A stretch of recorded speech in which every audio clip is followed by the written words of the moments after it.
Selection का मतलब क्या? कोई बोलेगा कॉम्बिनेशन क्या है, कॉम्बिनेशन का लिटरेरी मीनिंग आप समझ लेना सिलेक्शन। जहां कहीं भी ओनली सिलेक्शन हो वहां आप कॉम्बिनेशन के कॉन्सेप्ट को यूज करो। अब सिलेक्शन का क्या मतलब है? सिलेक्शन का मतलब ये है, अगर आपके पास में 3 लोग हैं P1 P2 P3 and out of these, और आपके पास there are 2 posts या 2 vacancies and 3 candidates, आप 2 को सेलेक्ट करना चाहते हो, तो how many different combinations can be there, आपके पास डिफरेंट ऑप्शंस क्या हैं? आप 3 में से किसी 2 को सेलेक्ट करना है, तो वो सिलेक्शन कर रहे हो आप।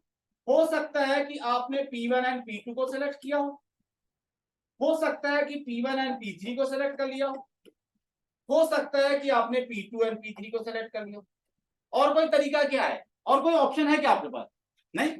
3 में से 2-2 के कॉम्बिनेशन आपने निकाले, 2-2 के कॉम्बिनेशन कितने हैं? 3 कॉम्बिनेशन आते हैं। अच्छा, अब आपके पास में कैंडिडेट्स बढ़ गए, 5 कैंडिडेट्स, और 5 कैंडिडेट्स में से आपको 2 कैंडिडेट सेलेक्ट करना है। 5 बुक्स में से अगर कोई कहेगा कि आप 2 बुक्स को सेलेक्ट करो, तो how many different combinations can be there, different options क्या हो सकते हैं ये देखना है। तो आउट ऑफ 5 2 को सेलेक्ट करना है, तो आप डिफरेंट कॉम्बिनेशंस देखो क्या क्या हो सकते हैं। P1 and P2, P1 and P3, मैंने पहले P1 के सारे देख ले रहा हूँ, P1 and P4, P1 and P5, ये कॉम्बिनेशन हो गए P1 के साथ तो सारे हो गए। अब मैं P1 और P1 P2 P1 P3 P1 P4 P1 P5 P2 का P1 के साथ नहीं देखूंगा क्योंकि ऑलरेडी हो चुका है। P1 और P2 है, P2 और P1 एक ही कॉम्बिनेशन है, एक ही सिलेक्शन है वो। अब मैं P2 और P3 ले लूंगा, P2 और P3, फिर P2 and P4, then P2 and P5, ये कॉम्बिनेशन P2 के सारे हो गए। फिर बचता क्या है? P3 P4 और P3 P5, फिर क्या है? P4 P5। आप देखोगे आपके पास में 10 कॉम्बिनेशन आए होंगे। काउंट करो, 5 ऑब्जेक्ट्स में से अगर मुझे 2 का सिलेक्शन करना हो तो मेरे पास डिफरेंट ऑप्शंस कितने हैं? मैं 10 तरीके, मतलब 10 मेथड्स है मेरे पास, 10 कॉम्बिनेशंस है। आउट ऑफ 5 2 का सिलेक्शन करना है, और मैंने डिफरेंट कॉम्बिनेशंस क्या हो सकते हैं वो भी बता दिया, ये डिफरेंट कॉम्बिनेशंस हैं।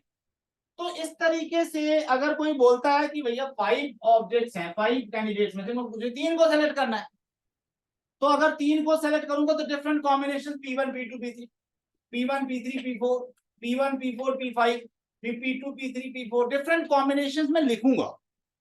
नंबर ऑफ ऑब्जेक्ट्स अधिक हो जाते हैं अगर, तो मुझे ये कॉम्बिनेशंस लिखने में टाइम लगेगा। तो हमने एक फार्मूला बनाया हुआ है, क्या? अगर आपके पास टोटल ऑब्जेक्ट्स है n ऑब्जेक्ट्स, n कैंडिडेट्स, जैसे यहां पर n की जगह में 5 था, यहाँ n की जगह में 3 था, out of n candidates we have to select r candidates. जैसे r यहाँ पर 2 है, यहाँ पर भी r2 है। r का मतलब है कितने ऑब्जेक्ट्स आपको सेलेक्ट करने, कितने कैंडिडेट्स का सिलेक्शन करना है। तो आउट ऑफ 5 अगर 2 को सेलेक्ट करना चाहते हो तो r की वैल्यू है 2।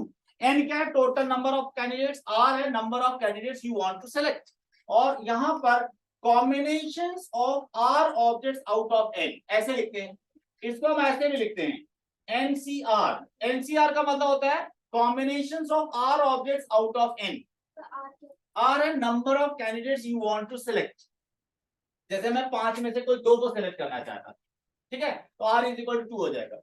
n क्या है? Total number of combination, total number of candidate. यहां पर समझो NCR का मतलब है out of n objects we have to select r objects, n में से r ऑब्जेक्ट का सिलेक्शन करना है। तो इसके लिए एक फार्मूला बनाया गया है। फार्मूला क्या है?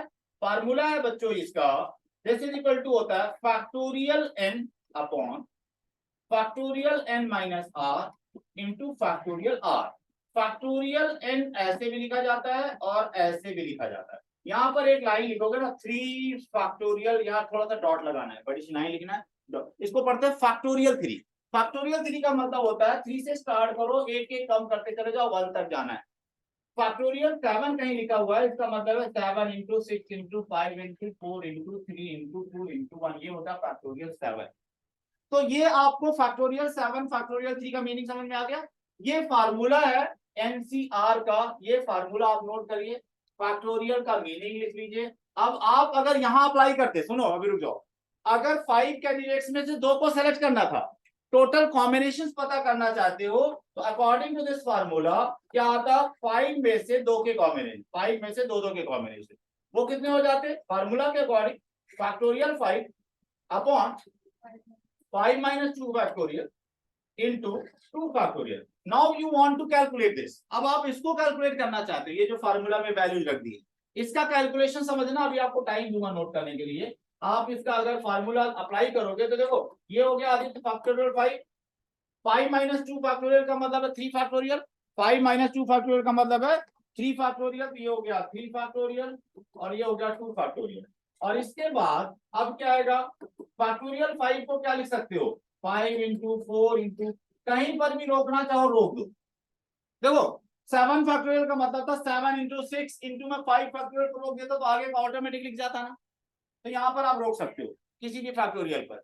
अपॉन में देखो ये मैंने 3 फैक्टोरियल पर ऊपर क्यों रुका, मैं क्यों रुका यहाँ की, क्योंकि मुझे 3 फैक्टोरियल नीचे दिख रहा था, और 2 फैक्टोरियल 2 इंटू 1 ये कैंसिल आउट हो जाएगा, और 20 अपॉन 2 ये देखो 10 आ जाएगा। अगर आप 5 कैंडिडेट्स में से 2 कैंडिडेट्स के ऑप्शन कॉम्बिनेशन बनाते तो आपके 10 कॉम्बिनेशन मिले थे ना। तो अब एक सीधा सा रूल आ गया, अगर आपको 10 ऑब्जेक्ट्स दिए जाए और उसमें 2 का सिलेक्शन करना हो तो उसके कितने तरीके हो जाएंगे, 10C2। Got it.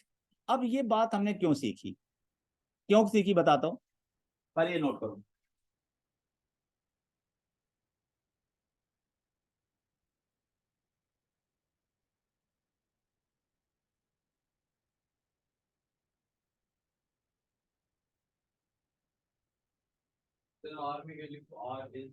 R is the number of objects you want to select. हमें क्या है ना, कुछ ऑब्जेक्ट्स गिवन होंगे, उनमें से आपको 2 का सिलेक्शन करना होगा, 3 का सिलेक्शन करना होगा, 4 का सिलेक्शन करना होगा, तो कितने डिफरेंट कॉम्बिनेशन हो सकते हैं ये आपको बताना है। अभी ये सब नए बड़े बड़े टर्म्स नहीं सीखना है, अभी मैं बताऊंगा। अभी तो सिंपल कॉम्बिनेशन, क्योंकि उसमें फिर दिक्कत हो जाएगी। अच्छा आपकी बुक में क्वेश्चन मिले होंगे रेपिटेशन और विदाउट रेपिटेशन, मीनिंग बताऊंगा अभी उनका। अभी आज हम लोग क्या पढ़ रहे हैं, अभी हम लोग पढ़ रहे हैं कुछ, जैसे मेरे पास 20 स्टूडेंट्स हैं, मैं 3 बच्चों को सेलेक्ट करना चाहता हूँ, तो 20 में से मैं 3 को सेलेक्ट करना, मैं इन तीनों को सेलेक्ट कर ले रहा हूँ, इन तीनों का सिलेक्शन हो जाए, उन तीनों को सेलेक्ट कर लिया, इन तीनों को मतलब डिफरेंट मेरे पास ऑप्शंस कितने हैं। अगर 20 स्टूडेंट्स में से मुझे 3 बच्चों की टीम बनानी है तो मेरे पास डिफरेंट ऑप्शंस कितने हैं। ऑप्शंस को आप कॉम्बिनेशंस बोल रहे हो, डिफरेंट कॉम्बिनेशंस कितने हैं, ठीक है, कितनी डिफरेंट टीम हम लोग फॉर्म कर सकते हैं, ऐसे क्वेश्चन आते हैं। इसका एक छोटा सा एग्जांपल देखो, अगर मैंने कहा तुम लोगों को there are 5 points in the plane P1 P2 P3 P4 P5, how many points, 5 points on a plane, no 3 points are collinear, कोई भी 3 पॉइंट एक लाइन में नहीं। देखो 3 पॉइंट कोई भी लाइन, 2 तो होंगे ही, कभी 2 तो ऑलवेज एक, कोई 3 पॉइंट एक लाइन में नहीं, नो 3 पॉइंट्स आर कोलिनियर।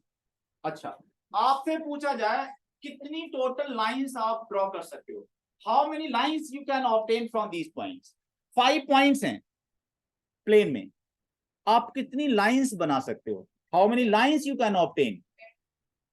हाँ देखो P1 P2 एक लाइन बनी, P1 P3 एक line, P1 P4 P1 P5 P2 P3 P2 P4 P2 P5 P3 P4 P3 P5 P4 P5, इससे ज्यादा लाइंस आप नहीं ड्रॉ कर सकते। Number of lines obtain from these points, आप देख रहे थे जब मैं लाइंस ड्रॉ कर रहा था तो मैं P1 और P2 को सेलेक्ट कर रहा था, एक लाइन बन गई, P1 P3 को सेलेक्ट करने से एक लाइन बन गई, P1 P4 का सिलेक्शन, P1 P5 का, फिर P2 P3 P2 P4 P2 P5 फिर P3 P4 P3 P5 फिर P4 P5, टोटल लाइंस आप काउंट करोगे 10 मिले, ठीक है ना। तो अब यहां पर हो क्या रहा था, 2 पॉइंट्स के कॉम्बिनेशन ही तो थे, 2 पॉइंट्स को ही तो हम कंबाइन कर रहे थे, आपको डिफरेंट लाइंस मिल रही थी ना। क्वेश्चन ये आया, अगर सुनो, अब मैंने कहा 3 पॉइंट्स मेरे एक लाइन पर,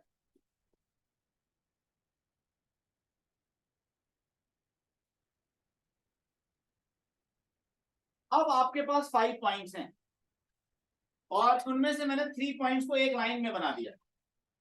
अब बताओ कितनी लाइंस ड्रॉ कर सकते हो। Now how many lines you can obtain from these given points. एक ही लाइन बनेगी। 5 पॉइंट हैं जिसमें 3 एक ही लाइन पर है।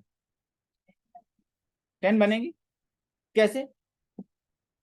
P1 P2 को सेलेक्ट किया, P1 P3 को सेलेक्ट किया, P2 P3 को सेलेक्ट किया, एक ही लाइन तो बन गई। अब लाइन तो एक ही है ये।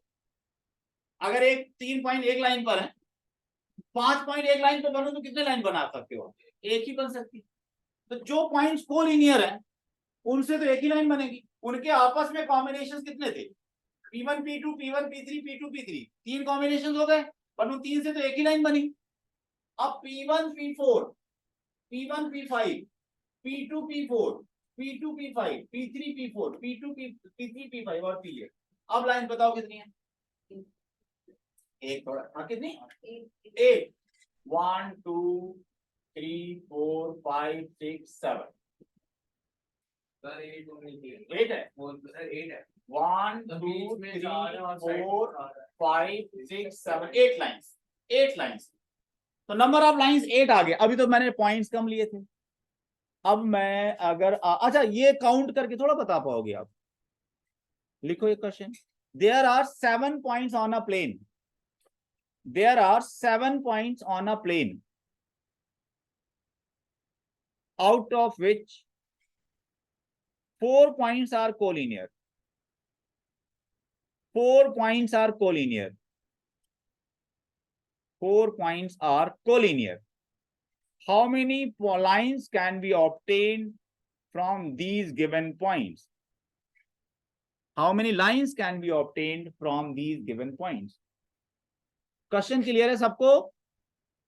मैंने बताया there are 7 points on a plane out of which 4 points are collinear. How many lines can be drawn obtained from these given points? ये बताना है आपको।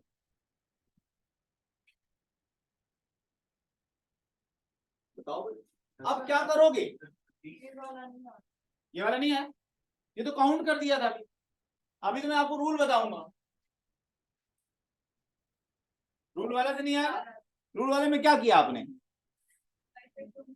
नहीं 5। अब सुनो, अब सुनो बच्चों, सुनो ध्यान से समझना।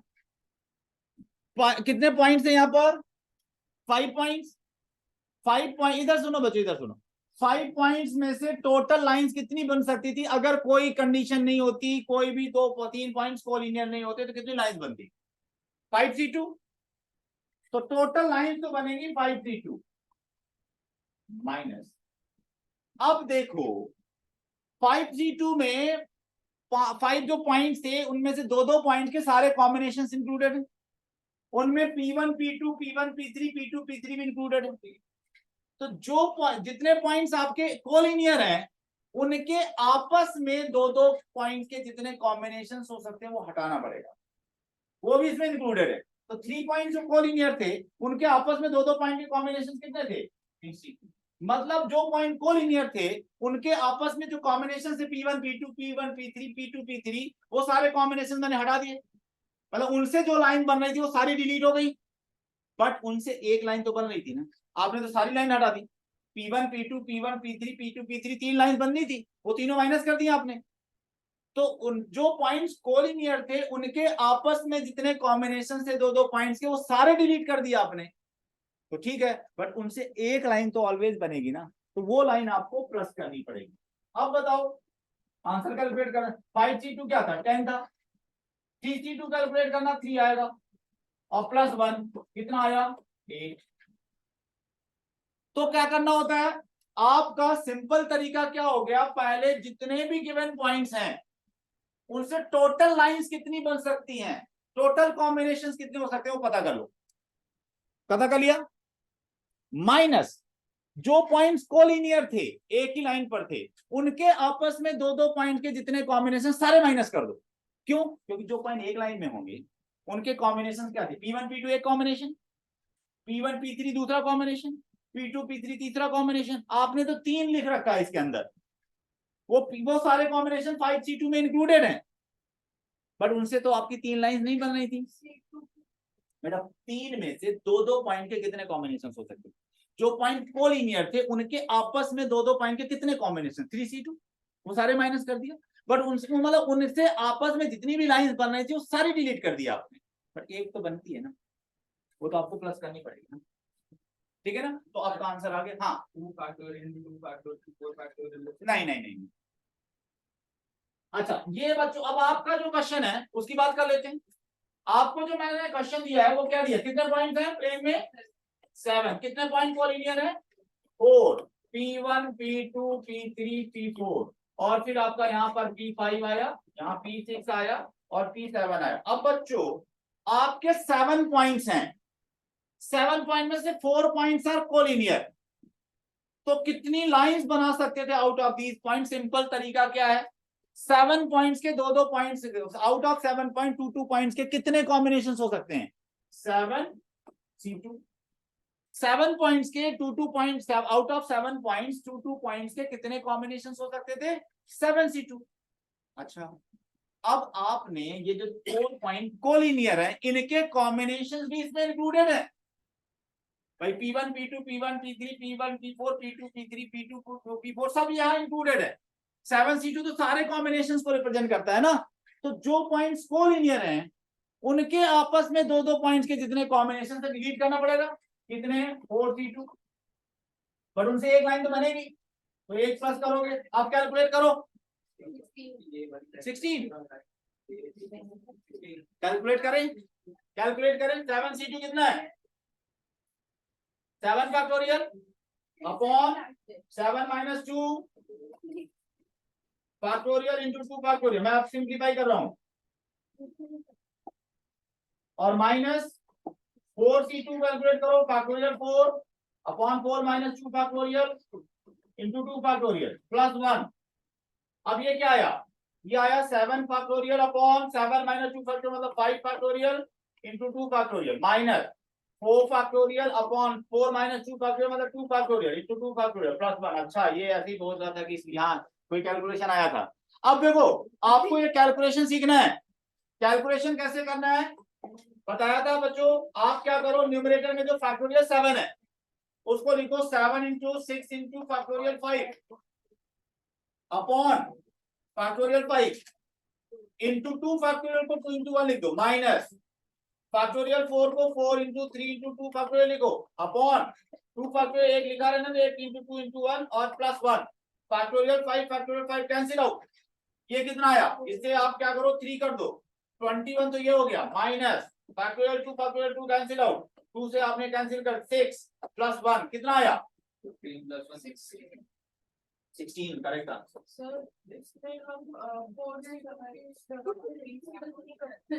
बेटा कितने पॉइंट कोलिनियर हैं? तो 4 में से जो 2-2 के कॉम्बिनेशन बनेंगे वो माइनस करना पड़ेगा ना आपको। जितने पॉइंट कोलिनियर थे अगर मैं 100 पॉइंट्स लूंगा और उनमें 7 पॉइंट्स एक लाइन में है तो 100C2 में से माइनस क्या करूंगा? जो 7 पॉइंट्स एक लाइन में है उनके 2-2 पॉइंट के जितने कॉम्बिनेशन है ना वो सारे माइनस करने पड़ेंगे। Got it? क्लियर हो गई बात ये? है? नहीं बेटा अभी बताओ सेम सिचुएशन अगर मैं दूं कितने ट्रायंगल बना सकते हो आप? अगर आपके पास 5 पॉइंट्स हैं P1 P2 P3 P4 P5 5 points हैं। How many triangles you can obtain from these point? Triangles बनाना है तो देखो एक मैंने 3 का सिलेक्शन किया एक ट्रायंगल बन गया। मैंने P1 P2 P4 को सिलेक्ट किया एक ट्रायंगल बन गया। मैंने P1 P2 P5 को सिलेक्ट किया एक ट्रायंगल बन गया। फिर P2 P3 P4 को सिलेक्ट किया एक ट्रायंगल बन गया। P2 P4 P5 को सिलेक्ट किया एक ट्रायंगल बन गया। मतलब जब तुम्हें नंबर ऑफ ट्रायंगल्स पता करना है तो 5 में से कितने कितने पॉइंट के कॉम्बिनेशन 3-3 का सिलेक्शन करोगे। नंबर ऑफ ट्रायंगल्स पता करना है तो क्या करना पड़ेगा? 3-3 पॉइंट्स के जितने कॉम्बिनेशन बनेंगे उतने ट्रायंगल बनेंगे। तो आउट ऑफ 5.33 पॉइंट के कितने कॉम्बिनेशन बन सकते हैं? 5C3। अब 5C3 की वैल्यू क्या आ जाएगी? 10 आ जाएगी। इसने एलन ने कैलकुलेट कर रखा है। तो बेटा आज यहाँ क्या हो गया? वो तो तुम्हारे क्वेश्चन की बात है ना, बाई चांस लाइन की बात हो रही थी। लाइन तो 2 पॉइंट से बनती है इसलिए CR की वैल्यू 2 आ रही थी। ट्रायंगल्स फॉर्म करेंगे तो 3 का कॉम्बिनेशन लेना पड़ेगा। 3 का सिलेक्शन करना पड़ेगा, तो आर की वैल्यू 3 हो जाएगी। वो आर तो बेटा तुमको, अगर मैंने कहा भाई मेरे पास में 20 स्टूडेंट्स हैं, मुझे 5 बच्चे सेलेक्ट करने, तो आर 5 हो गया। आर का मतलब है how many candidates, how many objects you want to select, वो आर होता है। एन क्या होता है? Total number of objects, N होता है। Got it? ये बात क्लियर हो गई? अब एक क्वेश्चन पूछा गया, सुनो सुन लो। इस रूम में कितने लोग हैं मुझे पता नहीं, नहीं कितने लोग हैं अभी हमें पता नहीं। अब एक काम करना है, ये जितने लोग हैं एक दूसरे से हैंडशेक करेंगे, हाथ मिलाना भाई, हैंडशेक, ठीक है?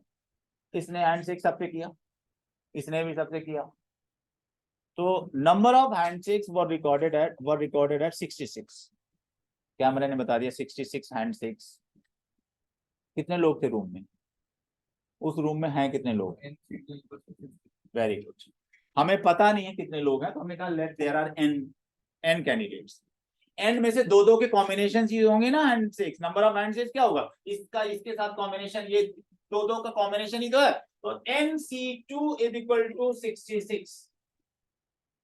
और NC2 क्या हो? NC2 की वैल्यू क्या आएगी? n factorial upon n minus 3 factorial upon 2 factorial is equal to 66। अब मुझे ये कैलकुलेट करना है। अब ध्यान से देखना, इसका कैलकुलेशन सीखो। फैक्टोरियल n, देखो अगर मैं फैक्टोरियल 7 लिखता हूं ना, तो 7 इंटू 6 इंटू 5 इंटू 4 ऐसे चलता हूं, कहीं रोकना चाहूं वहीं पर फैक्टोरियल लगा दूंगा। तो फैक्टोरियल n जब लिखूंगा तो लिखूंगा n, एक कम करो n माइनस 1, एक और कम करो n माइनस 2, यही फैक्टोरियल लगा रहा हूं, आगे मुझे जाना नहीं। जहां तो मैं जाऊंगा तो कम करता जाऊंगा, तो n2 और 2000 है, तो एक एक कम करते करते पहुंच जाओगे 1 पर। पर मैंने n माइनस 2 फैक्टोरियल को रोक दिया, क्यों? क्योंकि नीचे n माइनस 2 फैक्टोरियल है, अपॉन n माइनस 2 फैक्टोरियल, और 2 फैक्टोरियल मेरा 2 into 1 हो गया इक्वल टू 66। ये तो कैंसिल आउट हो गया, बचा क्या बच्चों? n minus 1, n minus 1 upon 2 is equal to 66। n minus 1 is equal to 132, multiply कर दिया वहां, फिर ये आया n square minus n is equal to 132, n square minus n minus 132 is equal to 0। कोई बताएगा इसको कैसे सॉल्व करना है? अरे है तो क्वाड्रेटिक। अब क्या करेंगे? क्वाड्रेटिक फार्मूला ना यूज करके पहले फैक्टराइजेशन सोचो। फैक्टराइजेशन में क्या है? 132 मिडिल टर्म स्प्लिटिंग से होगा क्या? 11 एंड 12। माइनस का कौन लेंगे? माइनस का 12 लिया जाएगा, प्लस का 11 लिया जाएगा, माइनस 132 इज इक्वल टू 0। अब ये आया, n कॉमन लेते हैं तो n माइनस 12, प्लस 11 लेते हैं तो n minus 12 is equal to 0। तो n minus 12 into n plus 1 is equal to 11, sorry is equal to 0। तो n इज इक्वल टू 12 आया और n is equal to minus 11 आया। माइनस 11 हो नहीं सकता, तो कितने लोग थे भाई रूम में? 12 लोग। 12। Got it? एक और छोटा सा क्वेश्चन दे रहा हूँ, पहले ये नोट करना है, अभी ये सब तो तुमको आने लगेंगे।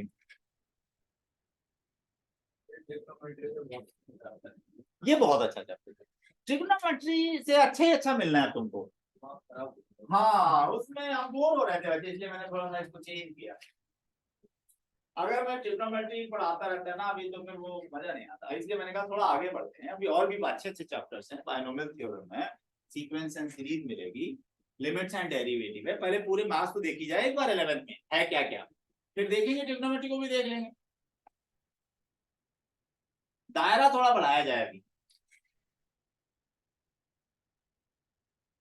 बस थोड़ा ठीक है ना, समझ में आया नहीं? बेटा देखो, तुम्हारे पास 10 बच्चे हैं, तो नंबर ऑफ हैंडशेक जब काउंट करोगे ना, तो तुम्हें क्या करना है? सारे 9 स्टूडेंट्स के साथ हैंडशेक करना। तुम्हारे ये मतलब जब 5 लोग होंगे ना, तो P1 का P2 के साथ एक हो गया handshake, P1 P3 P1 P4 P1 P5, मतलब दो दो के कॉम्बिनेशन ही तो निकालने। 5 कैंडिडेट्स हैं, अगर मैंने 5 लोग यहाँ 5 स्टूडेंट्स हैं, अभी मैं कहूंगा तुम एक दूसरे से हाथ मिलाओ यार, फिर मैं काउंट करूंगा नंबर ऑफ हैंडशेक, कितने आएंगे? 5। दो दो के कॉम्बिनेशन ही तो है वो। तो n मतलब मुझे रूम में कितने लोग हैं पता नहीं, मैंने कहा let n there are n person, तो n में n कैंडिडेट में दो दो के कितने कॉम्बिनेशन होंगे? NC2। तो NC2 इज इक्वल, ये नंबर ऑफ कॉम्बिनेशन तो मुझे दे रखा है उन्होंने 66, तो NC2 इज इक्वल टू 66 किया, n की वैल्यू आ जाएगी, क्योंकि नंबर ऑफ कैंडिडेट्स नहीं पता देना। चलिए एक ऐसे क्वेश्चन देखो, एक और देता हूँ इसी तरह का, अभी आप करते चले जाओगे ना, थोड़ा थोड़ा आपको आइडिया लगेगा, फिर हम लोग बुक के क्वेश्चन सॉल्व करेंगे। देखो भाई, आ,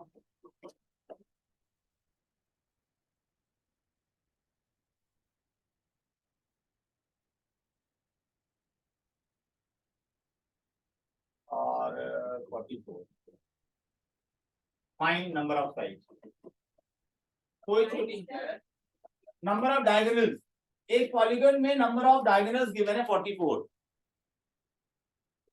तो नंबर ऑफ साइड्स बताओ, उस पॉलीगन की नंबर ऑफ साइड्स कितनी, साइड्स कितनी। जैसे आप देखते हो ना, आपने स्क्वायर बना दिया, दो डायगोनल्स हैं, साइड्स कितनी है, 4। ठीक है, पेंटागन बनाओ, हेक्सागोनल बनाओ, अब पेंटागन में कितने डायगोनल्स बनेंगे, वो आपको नंबर, अच्छा तो ये थे 4 साइड्स है तो 2 है, पेंटागन बनाओ, वो डायगोनल तुम्हें बनाना पड़ेगा। तो अब हमें क्या करना है, नंबर ऑफ डायगोनल्स तो गिवन है तुम्हें, तुम्हें नंबर ऑफ साइड्स बताना है। एक बार बताओ, अगर तुम्हें एक सिंपल सा एग्जांपल ले रहे हो, स्क्वायर लिया आपने, 4 साइड्स हैं इसमें, तो कितने वर्टिसेस हैं, 1, वर्टिसेस कितने, 1 1 2 3 4, 4 पॉइंट से कितनी लाइंस बनती हैं, 4 पॉइंट्स अगर लिए जाते तो टोटल लाइंस कितनी बनती, 4C2। 4 अगर वर्टिसेस हैं, 4 पॉइंट्स अगर हैं, तो टोटल लाइंस कितनी बनती, 4C2। 4C2 टोटल लाइंस हैं, उनमें से साइड्स कितनी है, 4। भाई अगर 4 वर्टिसेस हैं तो 4 साइड्स बनेगी, तो 4C2 माइनस 4 बच क्या जाएगा, नंबर ऑफ डायगोनल बच जाएंगे। अगर आपने टोटल लाइंस पता कर ली, टोटल लाइन अगर 5 साइड्स का कोई पॉलीगन है, 5 साइड्स का या 6 साइड्स का, तो उसके वर्टिसेस तो 6 हो जाएंगे, 6 वर्टिसेस हो गए तो टोटल लाइंस कितनी बनेंगी, वो 6 पॉइंट्स हो गए ना, टोटल लाइंस कितनी बनेंगी, 6C2, और उसमें से साइड्स माइनस कर दो, तो आप पे क्या बच जाएंगे, नंबर ऑफ डायगोनल्स बच जाएंगे। कॉन्सेप्ट समझ में आ रहा है। तो अगर मान लो आपका कोई एक पॉलीगन है, उसमें नंबर ऑफ साइड्स तो नहीं पता है, युक्ति बताओ, कोई पॉलीगन अगर मैंने लिया, मुझे पता नहीं कितने साइड्स का है, कितनी साइड्स का पॉलीगन है वो नहीं पता है, मैंने ऐसे कुछ बना दिया, लो ऐसे कुछ बनाया, अब मुझे पता है P1 P2 P3 P4 P5 P6, 6 vertices होंगे, 6 साइड्स का डायगोनल है, 6 साइड्स का पॉलीगन लिया मैंने, 6 साइड्स का अगर पॉलीगन लिया है तो देखो इसके वर्टिसेस कितने हैं, 6, तो टोटल लाइंस कितनी बनेगी, 6C2। वो टोटल लाइन में क्या है, ये लाइन भी है, ये लाइन भी है, ये लाइन भी है, ये लाइन भी है, ये सब लाइंस है ना, फिर ये लाइन भी है, ये लाइन भी है, ये लाइन भी है, ये सारी लाइंस हैं, आप ये लाइन भी है, ये साइड्स के अलावा जितनी भी लाइंस हैं ये सब क्या डायगोनल्स हैं। तो मैं क्या करूंगा, 6C2 जो टोटल लाइंस हैं उसमें से साइड्स माइनस कर दूंगा, तो ये बच क्या जाएंगे, और लाइंस क्या बच जाएंगी, नंबर ऑफ डायगोनल्स मिल जाएगा। तो अगर n साइड्स का पॉलीगन लिया आपने, n साइड्स, तो वर्टिसेस हो गए n वर्टिसेस हो गए, तो टोटल लाइंस कितनी बनेंगी, NC2, n पॉइंट्स हैं अगर, तो टोटल लाइंस कितनी ड्रॉ करते हो, NC2, मतलब अगर n पॉइंट दे दिया तो टोटल लाइंस कितनी बनती, NC2। अब NC2 लाइंस जो बनी है उनमें से ये n साइड्स है, n साइड्स है, NC2 में से टोटल नंबर ऑफ लाइन जितनी बन रही है उनमें से नंबर ऑफ साइड माइनस कर दोगे तो क्या बच जाएगा, नंबर ऑफ डायगोनल। 7th या 6th क्लास में इसका फार्मूला भी मिलता था, नंबर ऑफ डायगोनल्स का। ठीक है, अब हम उसको डिराइव करके देखते हैं, रुको। अगर मान लो let number of sides of a polygon are n sides, n sides हैं अगर, तो टोटल लाइंस कितनी बनेगी, NC2 लाइंस में से n तो साइड्स हैं, माइनस कर दो, टोटल लाइंस में से साइड्स माइनस कर दो, तो क्या बच जाएगा, नंबर ऑफ डायगोनल्स बच जाएगा। नंबर ऑफ डायगोनल्स आ गए। अच्छा बताओ NC2 का फॉर्मूला बताओ, factorial n, number of sides 10 number of sides नहीं पता करना है मुझे हाँ नंबर ऑफ साइड्स पता करना है 10 आया 11 सही है। हाँ अभी चेक करते हैं n factorial upon n minus 2 factorial into 2 factorial minus n is equal to number of diagonals। अभी मैं नंबर ऑफ डायगोनल्स का फार्मूला भी बना रहा हूँ। अब बच्चों इसको अभी सिंप्लीफाई किया था n into n minus 1 into n minus 2 factorial upon n minus 2 factorial into 2 factorial को लिखा मैंने 2 into 1 और इज इक्वल टू आपका sorry minus n is equal to number of diagonal. अब बच्चों n minus 2 factorial cancel out हो गया, बच क्या गया n minus 1 upon 2 minus n is equal to number of diagonals. अब इसको सिंप्लीफाई करो तो n minus 1 minus 2n upon 2 is equal to number of diagonals और ये n square minus n minus 2n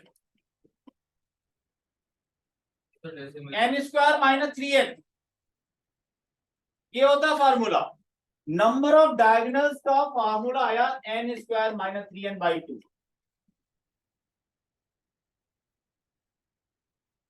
कोई डेसिमल बोल रहा था नहीं यार, ये कितना 44 दिया था मैंने क्या दिया था 44 n square minus 3n by 2 आया ना नंबर ऑफ डायगोनल्स का फार्मूला।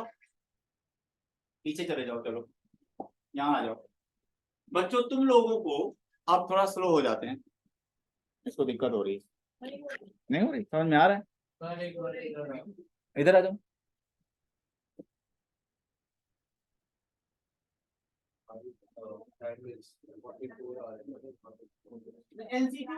तुमने तो NC2 इक्वल टू 44 कर दिया बेटा। NC2 इक्वल टू 44 नहीं होगा यहाँ पर।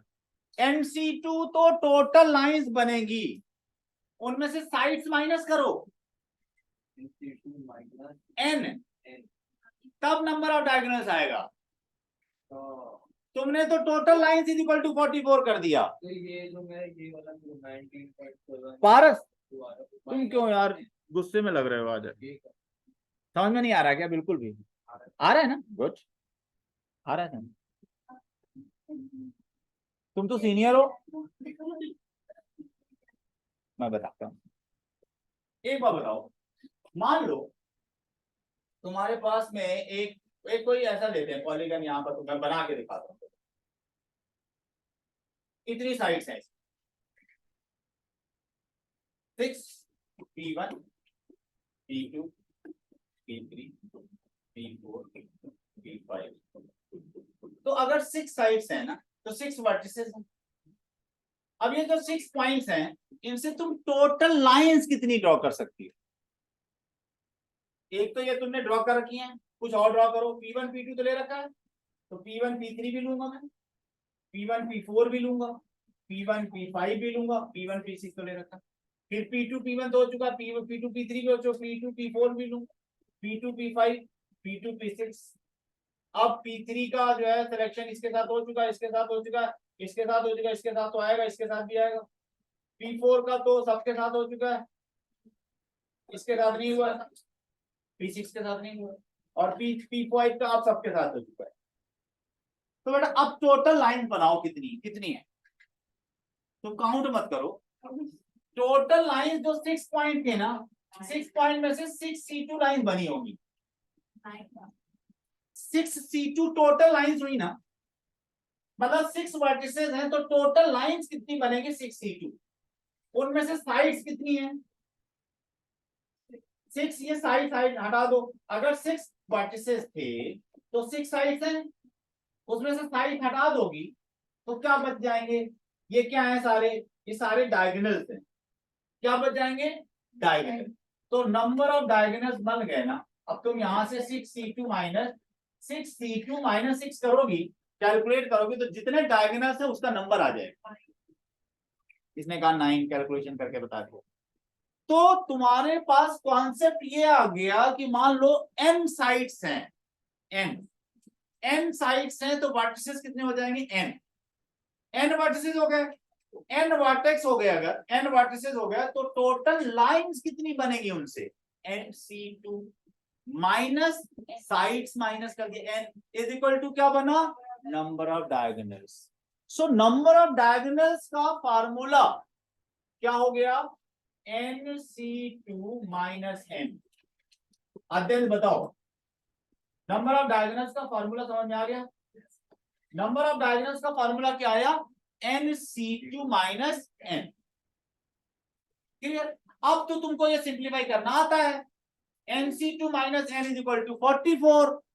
अब उसको कैलकुलेट करके n की वैल्यू निकालना, शायद किसी ने बताया 11 करेक्ट आंसर है। इसको भी बताओ ना कैसे आया। इसने कैलकुलेट, तो आज पहली बार मैथ पढ़ रही है।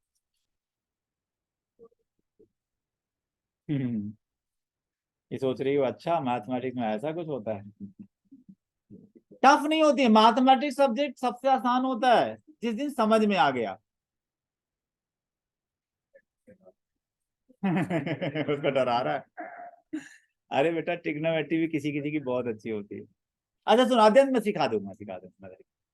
अब सुनना समझना, अभी तक की स्टोरी सुनाता हूँ पूरी है क्या। बच्चों हमें एक कॉन्सेप्ट पर और ध्यान देना है, ध्यान से समझना। वो कॉन्सेप्ट ये है, कल मैंने बात की थी, अगर मुझे दो काम एक साथ करने हो,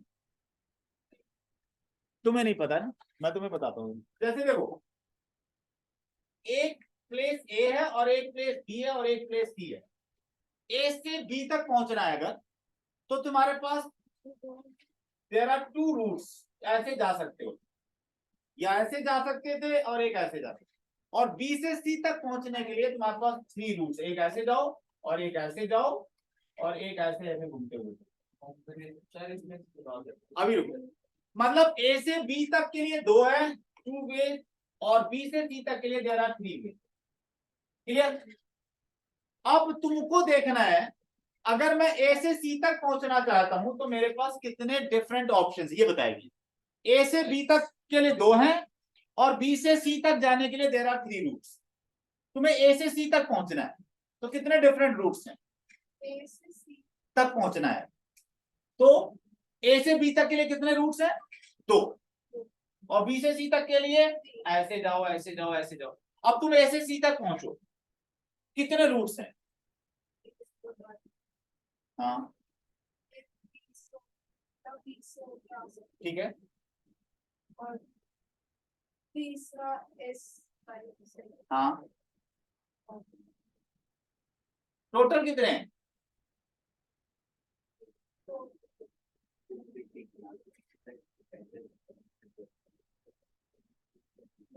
चलो देखते हैं। अब सुनो, इस एक रूट को पकड़ लिया तुमने, ऐसे गई और ऐसे चली गई एक, इस एक से ही जाओ अभी, टू, इसी से रहना, थ्री, मतलब इसके एक के करस्पॉन्डिंग यहाँ थ्री है, और इस एक के लिए भी करस्पॉन्डिंग एक, वन टू और एक थ्री, मतलब इसके एक के लिए यहाँ पर थ्री ऑप्शन थे, इस एक दूसरे वाले के लिए भी यहाँ पर थ्री ऑप्शन थे, तो टोटल ऑप्शन कितने हो जाएंगे, सिक्स। तो अब कैसे समझ में आया, यहां जो एक ऑप्शन था इस एक के लिए यहाँ तीन थे, इस दूसरे वाले के लिए भी यहाँ तीन थे, और अगर यहाँ तीसरा होता तो उसके लिए भी थ्री आते, यहाँ फोर्थ होता उसके लिए भी थ्री आते। तो अब अगर मान लो यहां पर ए से बी तक के लिए 7 ऑप्शंस हैं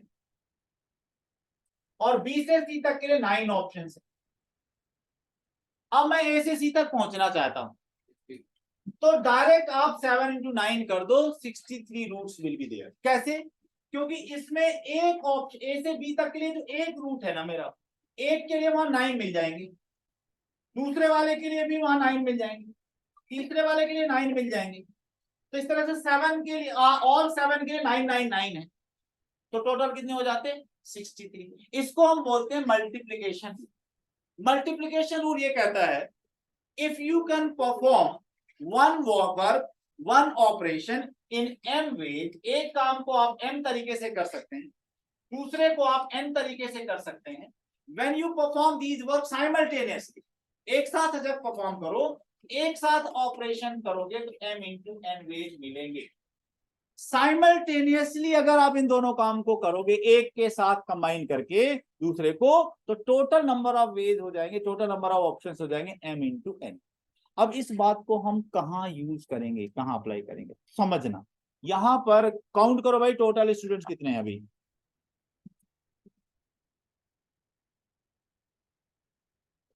14 है ना? अच्छा, टोटल स्टूडेंट्स हैं 14। इसमें बॉयज कितने हैं, गर्ल्स कितने हैं? 6 बॉयज 8 गर्ल्स। ठीक, हमें एक कमिटी फॉर्म करनी, एक टीम फॉर्म करनी, ठीक है, 7 स्टूडेंट्स की,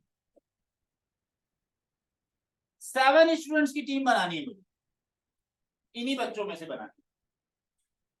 कंडीशन ये है, in the team at least 4 students, 4 boys should be there. At least कितने बॉयज रखना है मुझे टीम में? 4 बच्चे रखने हैं। At least 4 boys should be there in the team. तो अब देखो भाई, 7 स्टूडेंट्स की तुम्हें टीम फॉर्म करनी, कंडीशन क्या है? In the team at least 4 boys should be there. At least 4 की बात हो रही है, तो मेरे पास पहला ऑप्शन है, मैं 4 बॉयज ले लेता हूं एंड गर्ल्स कितनी लेनी होगी फिर मुझे टीम में? 3 गर्ल्स लेना होगा टीम।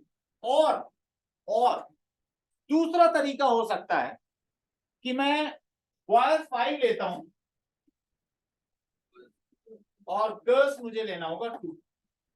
और तीसरा ऑप्शन है 6 बॉयज एंड 1 गर्ल।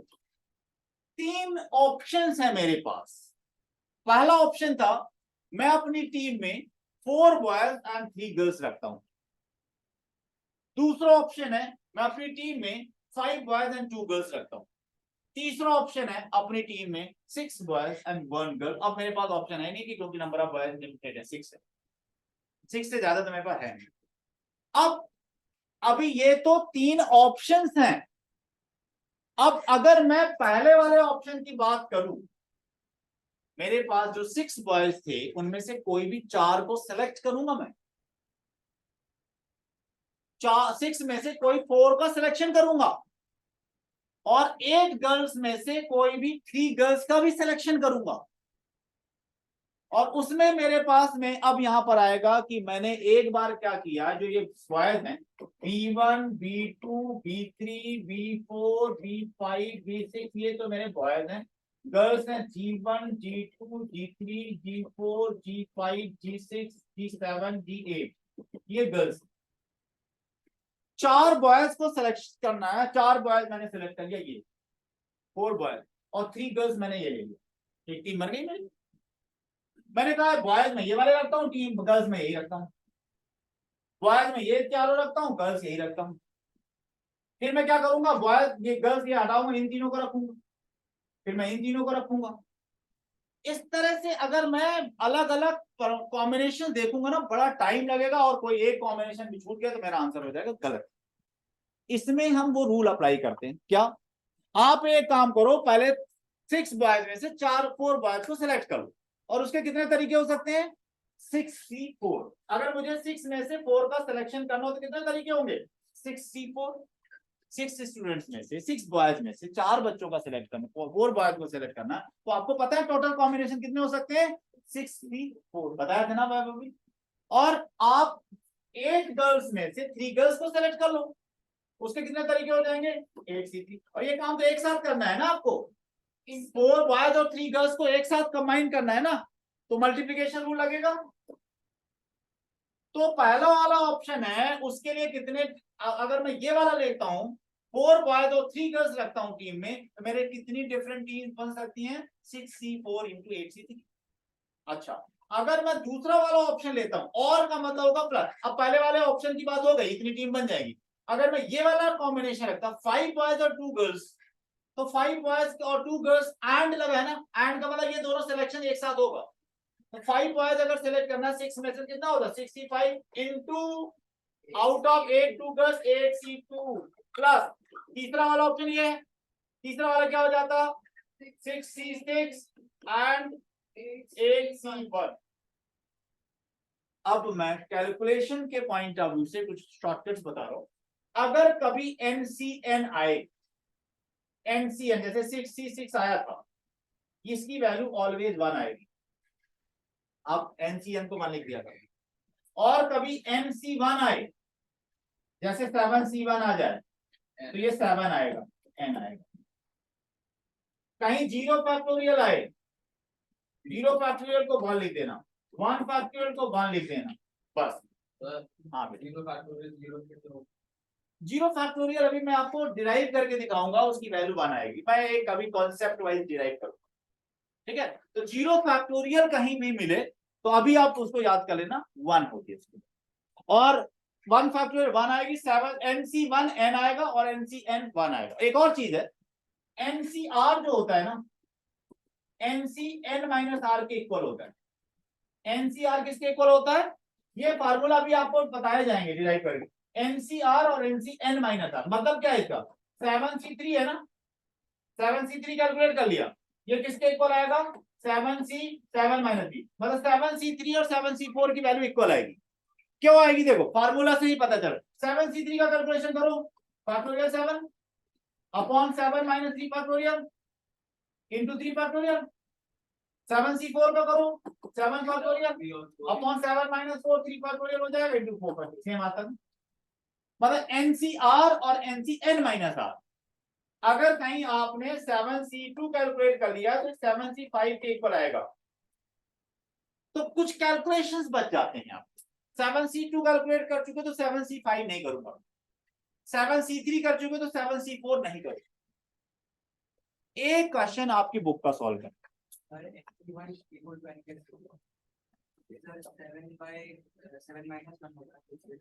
7C1 आएगा 7 factorial upon 7 minus 1 factorial into 1 factorial. 7 factorial क्या आएगा 7 into 6 factorial upon 6 factorial into 1 factorial 1 होता है, ये कैंसिल आउट हो जाएगा, 7 आ जाएगा। तो NC1 क्या आएगा, N आएगा। एक बुक का क्वेश्चन सॉल्व किया जाए, निकालो भाई मिसलेनियस निकालो, सीधे मिसलेनियस सॉल्व करोगे तुम, और वही क्वेश्चन आता भी है पेपर। मिसलेनियस निकालो भाई, निकाल लिया।